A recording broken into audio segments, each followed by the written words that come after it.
최근 부동산 가격이 떨어지기 시작하면서 작년에 영끌했던 몇몇 친구들이 많이 힘들어하더라고요. 그 중에서도 꽤 많이 힘들어하던 친구 2명이 있었는데 둘 다 이씨여서 리 브라더스라고 부르거든요. 근데 갑자기 제 머리로 리먼 형들이 떠오르더라고요. 그래서 오늘은 리먼 브라더스 사태, 글로벌 금융위기, 서브프라임 모기지 사태, 이 경제위기에 대해 알아보겠습니다.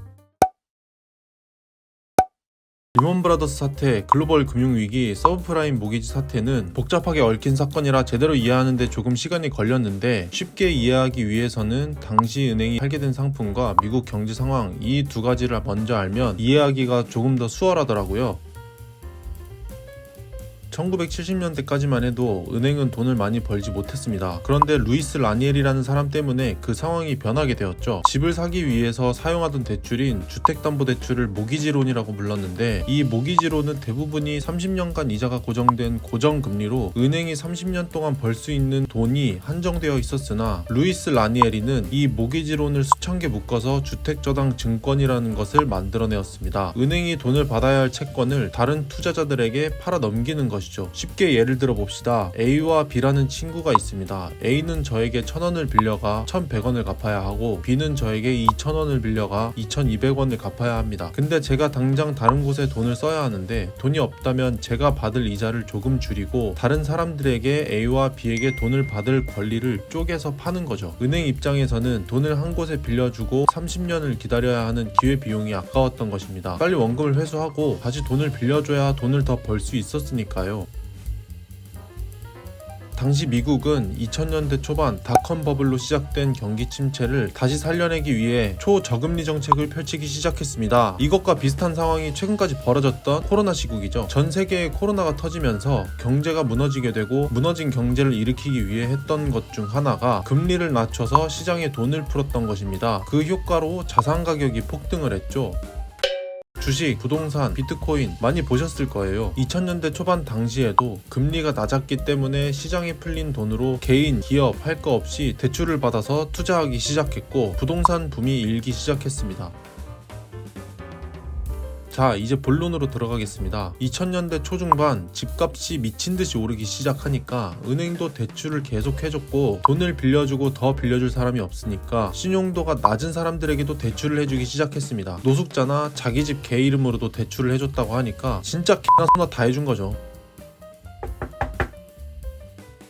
What up, money man? 모기지론이 90일 이상 연체된 분들을 조사하고 있는데요. 하비 험띠라는 분 계시나요? 왜 집주인께로 찾았매요? 집주인이 개 이름으로 대출을 받아요? 그럼 다 뭔데요?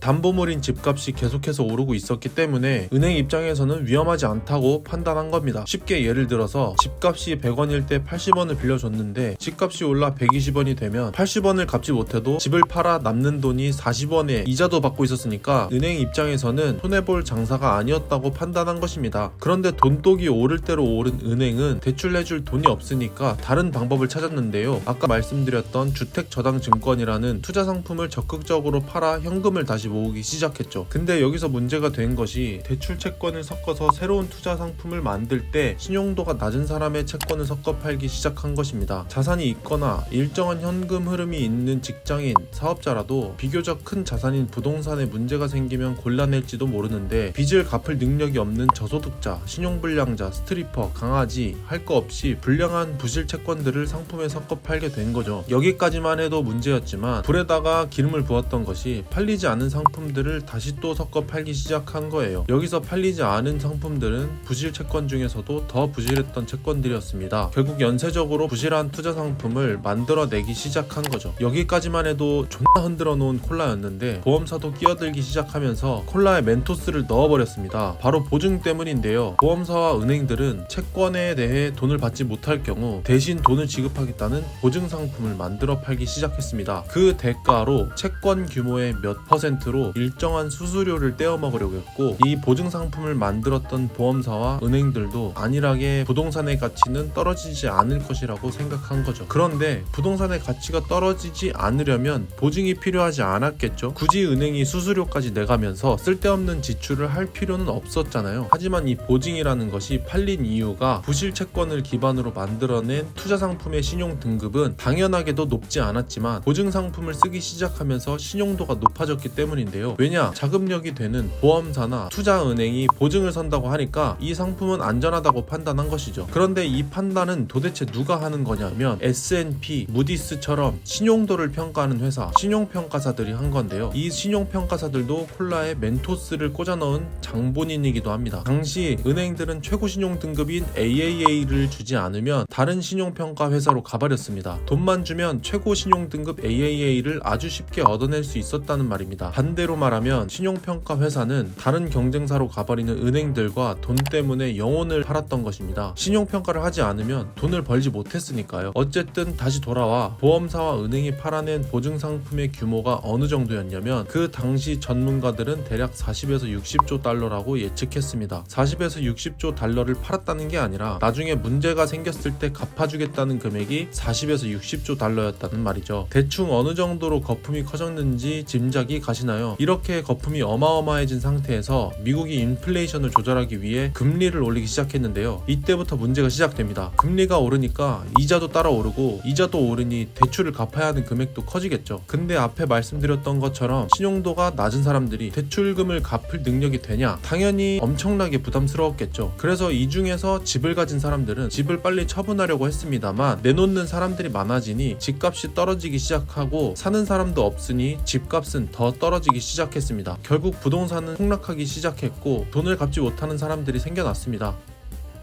요 hold 집주인 양반 돈 안 갚어? 나는 월세 퍽퍽 내며. 네네 90일 이상 오 연체돼야 씨, 됩니다. 나 집 비워야 돼요? 맞어 이제 학교 적응 매요. 안녕? 제 이름은 켄이에요. 네 이름이 켄이야? 콜라 켄? 집주인과 이야기해 보셔야 될 것 같아요. 자세한 건 저도 잘 모르겠네요. 들어가 보겠습니다. 은행은 원금과 이자를 받아내지 못하는 상황에 처하기 시작했고 담보물인 집을 팔아서 원금이라도 수거해야 하는데 빌려준 돈보다 폭락한 집값이 더 저렴해져 버려서 손해가 점점 커져갔습니다. 여기서 가장 큰 문제는 보증을 섰던 보험사였는데요. 보증 규모라고 말씀드렸던 40에서 60조 달러에 대한 금액이 어디 있었겠습니까? 우리나라 돈으로 대충 어림잡아도 4에서 6경인데 손해가 어마어마했겠죠. 그래서 이 보증에 대한 상품을 많이 만들어 팔았던 리먼 브라더스가 버티다 망하게 되어서 리먼 브라더스 사태가 된 것입니다. 근데 이게 충격일 수밖에 없었던 게 리먼 브라더스가 미국에서 4대 투자 은행이었는데 망했다는 거니까 우리나라로 따지면 KB증권이 여의도에서 회사 간판 내린 거죠. 당시 손해가 6천억 달러, 우리나라 돈으로 600조 정도로 충격이 컸던 사건입니다. 서브프라임 모기지 사태라고 부르는 이유는 대출해주는 사람의 신용 등급을 프라임, 알트 A, 서브프라임으로 나누곤 했는데 서브프라임이라고 부르는 신용도가 낮은 사람들의 빚을 갚을 능력을 확인하지 않은 상태로 무분별하게 대출을 해줬고 이것 때문에 경제 위기를 맞았다고 해서 서브프라임 모기지 사태라고 부르기도 합니다. 미국이 싸지른 똥을 미국에서 치우고 미국만 망하고 말았으면 괜찮았을 텐데 미국 시장은 전 세계적으로도 개방이 되어 있는 그만큼 영향력 있는 글로벌 시장이었기 때문에 미국 시장에 투자한 큰 손들은 어마어마한 손실을 보게 되었고 미국 시장이 얼어붙으니 전 세계 시장도 얼어붙기 시작한 거죠. 그래서 미국발 글로벌 금융위기, 세계 금융위기라고도 부르게 된 것입니다. 이 이야기를 들은 리 브라더스는 잠에 들고 말았는데요. 곤히 자는 걸 보니 아직 그렇게 힘든지는 않은가 봅니다. 오늘 준비한 내용은 여기까지입니다. 다음에는 더 유익한 내용으로 찾아뵙겠습니다. 이상 잡지식이었습니다. 감사합니다.